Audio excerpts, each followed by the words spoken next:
शेतकरी मित्रांनो, केळी घडाची निस्वन झाल्यानंतर आपल्याला काय काय काळजी घ्यायची आहे याबद्दल सविस्तर माहिती या व्हिडिओच्या माध्यमातून आपण पाहणार आहोत.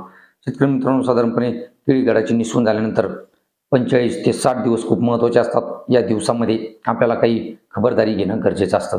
शेतकरी मित्रांनो, घड निसवल्यानंतर सगळ्यात प्रथमतः आपल्याला केळफूल किंवा कमळफूल आपल्याला काढून घ्यायचं आहे, की जेणेकरून त्याची वाढ चांगल्या पद्धतीने होईल. अशा अवस्थेमध्ये आपल्याला सर्वात महत्त्वाची गोष्ट म्हणजे पोटॅशयुक्त खत देणं गरजेचं आहे. एम-ओ-पी किंवा एस-ओ-पी आपल्याला द्यायचं आहे, की जेणेकरून त्या केळीच्या घडाची वादी लांबेल, म्हणजे त्या बोटाचा आकारमान वाढेल, क्वालिटी सुधारेल. अशा पद्धतीचं खताचं व्यवस्थापन करायचं आहे. त्याचबरोबर शेतकरी मित्रांनो, आपल्याला नियमित पाणी द्यायचं आहे, की उन्हाळा अतिशय कडक आहे. अशा अवस्थेमध्ये आपल्याला रेग्युलर पाण्याचा ड्रिपच्या माध्यमातून आपल्याला पाणी द्यायचं आहे.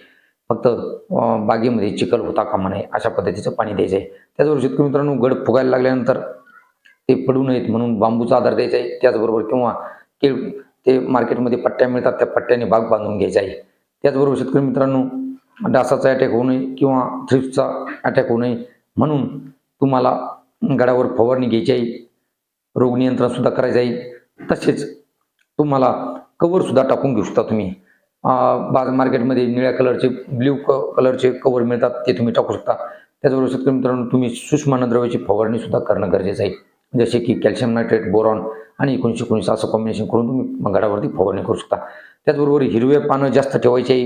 हिरवी पानं जेवढी जास्त तेवढं घड पोसायला मदत होत असते. अशा पद्धतीने शेतकरी मित्रांनो, तुम्हाला घडाची निस्वन झाल्यानंतर काळजी घ्यायची आहे. तुम्हाला व्हिडिओ कसा आवडला असेल तर आपल्या केळी उत्पादक शेतकऱ्यांना पाठवू विसरू नका. धन्यवाद.